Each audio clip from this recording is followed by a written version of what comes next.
Welcome to the first of our Borderlands DLC, Jakobs Cove. For the uninitiated, this is a horror-esque DLC devoted to our mindless friends, the zombies. Now, I suppose I should also say, welcome back to Shatter Our Souls, and today we are continuing our Mordecai challenge by going through the DLC one by one and extending our finale by about probably 12 episodes if I have my way. So, our first stop in the DLC is going to be the main town. The main town itself has a series of wonderful cannons, turrets, and other weaponry meant to give us a safe haven within our localized zombie apocalypse. And I suppose I should break down a little bit of what we're dealing with. The first batch of zomboids we're going to come across is our standard enemies.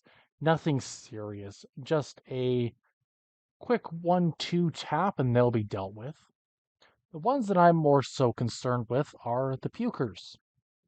They have the added bonus and benefit of being a stronger enemy type, but also having a ranged ability that slows us down. Because we're slower and, you know, currently taking damage by zombie puke and acid, we're kind of zombie food if that happens.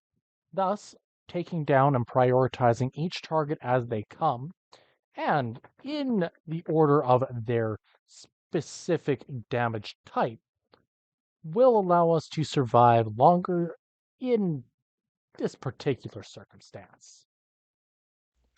Now, getting a little bit closer and looking a little bit deeper at what I'm planning on doing with this video and this particular mini series, I want to be 100% clear that I do intend to complete the majority of this particular DLC. There is, however, a series of 5 missions that if I don't complete, I'm not going to sit and grind it out to make it happen.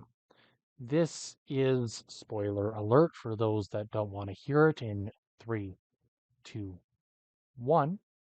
The TK's Baja Zombie Brains missions, which includes us getting 450 plus brains from collecting headshots from various enemies. Okay, you're good now. So knowing that, generally speaking, I am of the mindset that going forward, we're going to collect everything as it happens and as quickly as we can because I don't foresee Jacob's Cove being a long term commitment for us. Anyways, so now that we've gotten kind of the expectations out of the way, as well as the first mission, the Gatling cannons, sorted out, what are we expecting here? It's more or less what you've been seeing zombies left, right, and center and avoiding being turned into a crappuccino at the earliest opportunity. Now, Claptrap here, our wonderful little friend, is going to open up the gate, hopefully, eventually. And he's still not coming. Where is he? Oh, wait, that robot is gone. Ah, great, he's already at the gate. Well, given he's already there, let's take a trip down to the docks and see what we can come across. I mean, let's face it, there's not going to be much except maybe some birds, some blood wings, or scallywracks, and probably more zombies. No big deal, I suppose. And hopefully we can catch up to Dr. Ned in a near future, who is totally not Dr. Zed, by the way. Anywho, now that we've taken care of the rack, I suppose we're now at the Bleeding Heart Infirmary. And lo and behold, Ned isn't here. Big surprise. We gotta go find him at his other location. Which, hop, skip, and a jump, I'm sure we'll get there in no time whatsoever. But the issue becomes, well, what's next? Anywho, I started recording this not long after the Borderlands movie itself had its first trailer reveal. And I have kind of middling hopes. It got a really odd and unique cast that I think is going to make for quite a comedy, but I don't think it's going to quite meet the expectations of a lot of the fans, especially given that they have characters like Krieg in there, but they don't have Brick, which personally I have no issue with. I think that Brick and Mordecai were kind of lesser characters. They never had as much to do with the grand scheme or grand scope of the franchise. But characters like Roland and Lilith and Krieg, Tiny Tina, who admittedly shows up in her Borderlands 3 look, all have more of a stake and more to show of what the franchise is than what Mordecai and Brick ever put forward. Which is to say that I believe that this could be good and it could be very bad depending on how things go. Anyways, with that in mind, some of the characters like Roland did die before Tiny Tina was like 12, and her eventual chosen look within the movie itself is when she's like 20. Obviously, aging her character up for more of a adult audience and a better, more mature version of the character, but also we can say outright that we know that this isn't canon to the games. It's not going to provide any additional lore that isn't already there. In so far as we understand, it might, however, do something better to flesh out the sirens than what the games already have. And notably, characters like Angel and potentially Lilith having a better, more fleshed out storyline than simply, yeah, one day I woke up, I had tattoos, and I went to Pandora. Now, anyways, we have now made our way into Hallow's End. Hallow's End is going to be kind of the first major zone of the area. We are going to be tackling the first of the missions in this area, which is going to take us to challenge Pumpkinhead. Now, Pumpkinhead, as a general statement, is kind of an oddball. He is the only enemy within this DLC that is immune or resistant to fire damage whatsoever, whereas the rest of the cast of enemies are immune or resistant to some form of damage or another.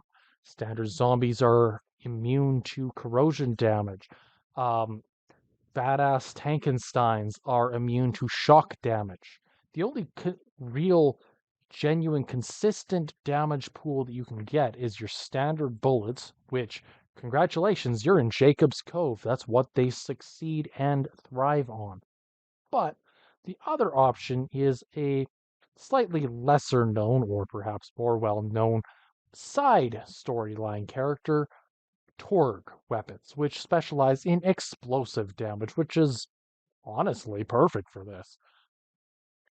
Now, forgive me here for aging myself a little bit, but this DLC was also made during kind of that early mid 2000s, around the time that the PS3, Xbox 360 were really getting their footing. And one of the things that comes up in this era of DLC is that A, they were incredibly short, very close minded, based on a single hub world, and very repetitive. But along with that, it also came during that zombie craze of the mid 2000s, which I think is kind of funny given that this is exactly what we're dealing with. But also, I think that it is very fitting for the time. But as you'll see, and while I do apologize it if you can't, ambiance is kind of something that they did very well. If only we could see the zombies a little bit better during all of this. So if you can't, I apologize because unfortunately there wasn't much I could do to up the brightness and contrast of these guys at this moment in time. Now, one of the things that I do admit that I do enjoy about this DLC, and don't take that too much to heart, is that flat out, I enjoy the fact that we learn a little bit more about what the Jacobs Corporation is and kind of how it operates. Unfortunately for everybody around us, these guys do not know much about retention bonuses or new employee sign ons because, let's face it, their payroll is incredibly short for how many corpses they've got there. But the thing is that they are tackling this as an internal affair. Jacob's company is very secretive, unlike others like Atlas or Hyperion that have been very, very vocal and very forthcoming in what their goals are. Having people like Commandant Steele jump into the fray to try to get to the vault as soon as possible and taking and procuring everything around them that revolves around it. And yet here's Jacob off in the middle of nowhere running a logging company just they could. Anyways, we have officially lit the torches, and, well, hello there, Pumpkinhead. Time to start this up, I guess. Anyways, we are now at Pumpkinhead. Now, if you're wondering how to tackle this BC, it's about as simple as tackling the Roid Rage Psycho was. You got yourself a charging style enemy with a bright orange target upon his head who has, couple mild side abilities like throwing grenades and breathing fire like a dragon. Wait, what? Dragons? Hey, stop. Anyways, with that out of the way, I suppose Pumpkinhead is now taken down. So we're gonna take a bit of a detour, I guess. I forgot to do all of the side quests in the last area. Well, no time like the present to finish off what we can over here and go visit Dr. Ned. Dr. Ned himself is going to be up on the other side of the region, which honestly isn't the end of the world.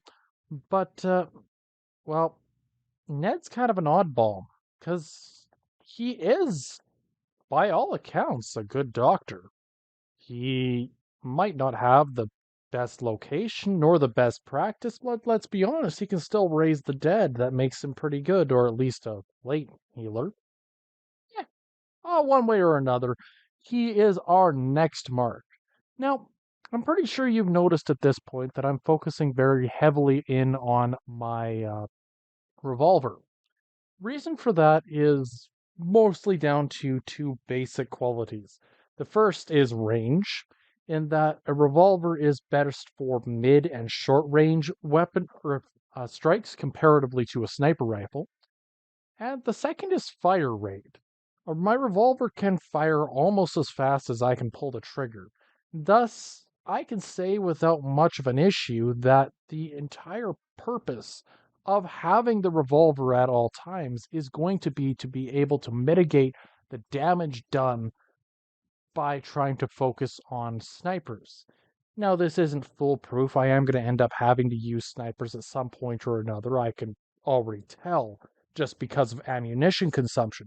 But the fact of the matter is that if I can use a revolver, especially the violence, which we got from the final boss of the game, technically I have no reason to change my weapon because this weapon that I have right now is the single best weapon to focus on and best weapon for this entire DLC, hands down.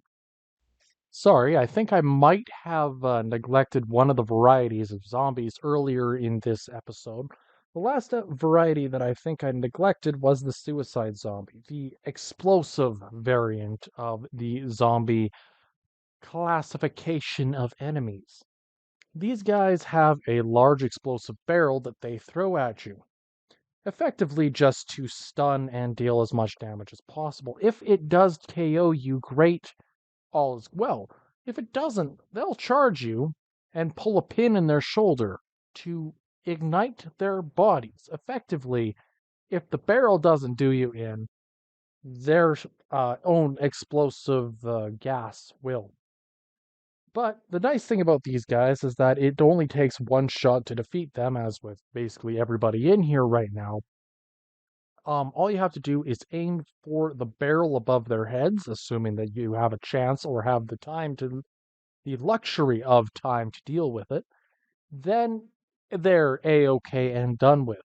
Anyways, we're going to be crossing this little bridge here, and hopefully we'll get to the top of the hill and finally tackle the entrance to Dr. Ned's Bleeding Heart Infirmary. Once again, I'm kind of the mindset that he is a great healer, just a really, really bad timing.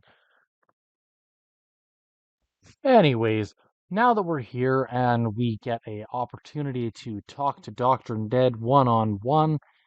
Oh, wait, what? Of course the lift is causing issues. Um, so instead we're gonna stand around here for the next little bit and deal with any of those wonderful little skull munchers that show up and have a grand old time with it while we're sitting here waiting for the ancient one with his tired old hands to deal with his lift system. Might as well talk a little bit about the gearbox weaponry, given that I've got nothing better to do at this moment in time. Gearbox weapons are kind of a unique weapon set and a unique weapon type as far as the overall of the game as a whole. Gearbox weapons come from one of typically three sources that I have found. One in the Claptrap DLC, one in the finale of the main game, and one in the Gearbox chests, which makes sense. The thing is that they have such a ridiculously low rarity and drop rate that is like 1 in 50 at best to catch one of the three different varieties of these weapons.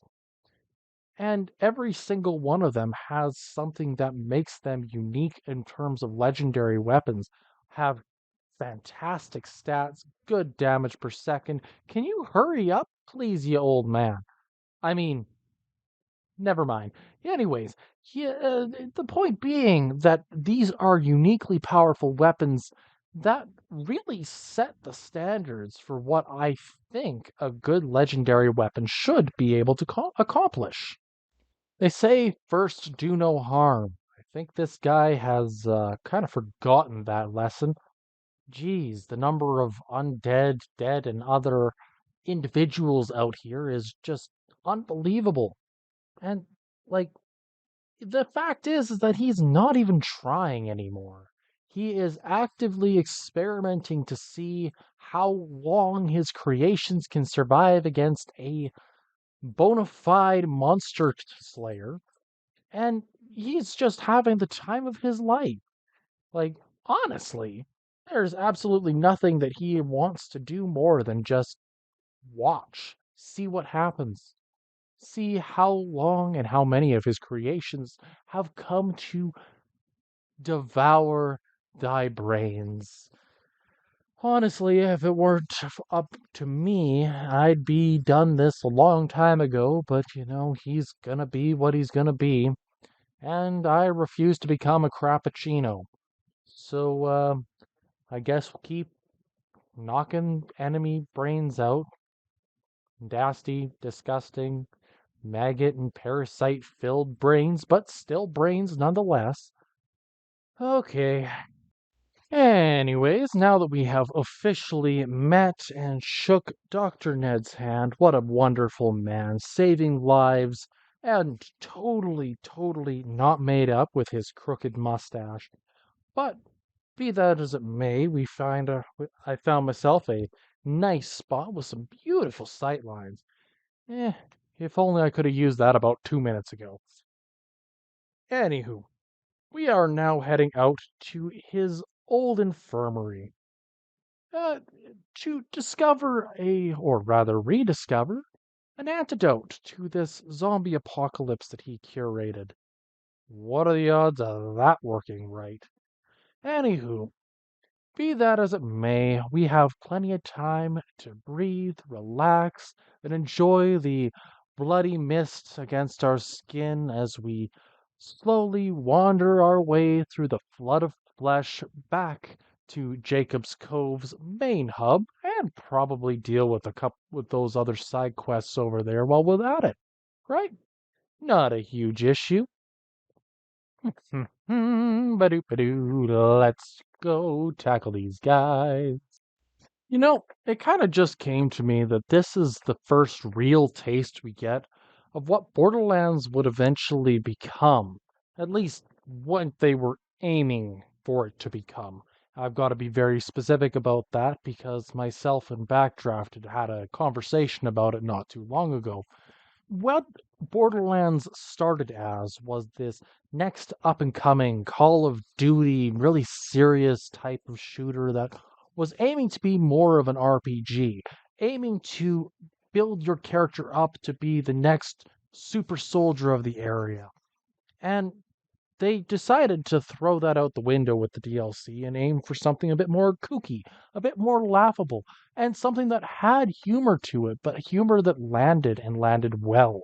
Something that its sequel does in spades, but its threequel, fourquel, whatever it was, the Borderlands 3, just flops at by comparison, simply because the humor that they're trying to throw in the later ones just didn't hit.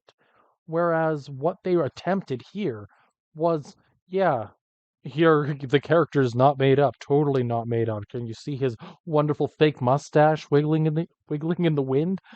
Anyways, now that we're all back in the original area, we're just going to tackle the couple side quests in here, and we'll be making our way to the infirmary in the near future. Anywho, we have now get the luxury and enjoyment of hearing a little bit about some of the locals of the area. Hank Reese, loving, doting father, spends his days cutting down trees and doing hard, honest work simply to pay off his life and spend so he can spend his time with his family in joy and comfort. Well, that man is literally eaten by the man he is now. Sorry, spoiler warning, I suppose, but he was one of the lovely test subjects of the zombie antidote. And, well, once again, as I said earlier, it did not go to plan. His whole story revolves around a small piece of information. He came to Jacob's Cove looking for honest work. He noticed people started disappearing. There were rumors of the dead getting up and walking again, and he took it to heart. And of course, when his daughter sent him the macaroni hat, the same one you can also put on a Lilith if you're feeling bold enough to do so, then and only then did things start going awry, and did he actually acknowledge the issues at hand, offering himself as a test subject, believing that it was the greater good to try to save the people around him. And he was never heard from again. Okay, so I think we're nearing the end of what I am expecting to do tonight. We've talked a little bit about Hank Reese, his storyline, and we're going to try to collect the last of his echoes here. But while we're at it, we're also going to collect some of the Bloodwing eggs. I love this little bit of characterization as well because Bloodwing is Mordecai's partner. And so knowing flat out that the corpse eaters of Jacob's Cove are very similar to Bloodwing in and of itself means that we can kind of get a guesstimation for what Bloodwing actually looks like when it is, standard Bloodwing and not the gigantic monstrosity from Borderlands 2, but is also close enough that you can actually get a detail, even if it is just the giant red glowing eyes as it dive bombs you. But be that as it may, the corpse eaters around this area were definitely not trained, definitely have no idea what they're doing, and are trying their darndest to just pick, little bits off at a time. But the Bloodwing eggs, the delicacy that they are, as pungent as they are going to make a wonderful addition to our repertoire, right? And with all of this and these lovely Bloodwing eggs, I promise Bloodwing is here for a reason. He wants to be here. He is not being kidnapped. I promise. Just leave it be. Anywho, because we are nearing the next exit point, I think we're going to call it here right away here. So, given that I am nearing the end of the video, I want to both give an apology as well as an acknowledgement of what this video is, as it is the very first time that I've sat down and done a video with all of my voiceover being in post-processing. Now, let me be clear that I did not necessarily find it awful. It wasn't bad. But I also felt very disjoint doing this. And the time allotted to do this is a lot. I'd like to stick to my standard style of my recording, but circumstances be circumstances. I'd love to hear what you think, and maybe this might be a more common thing, who knows? But if you like what you see, are curious where we're going on next, drop a like, leave a subscribe, a comment, you name it, and I would love to hear it. Until then, have a good one.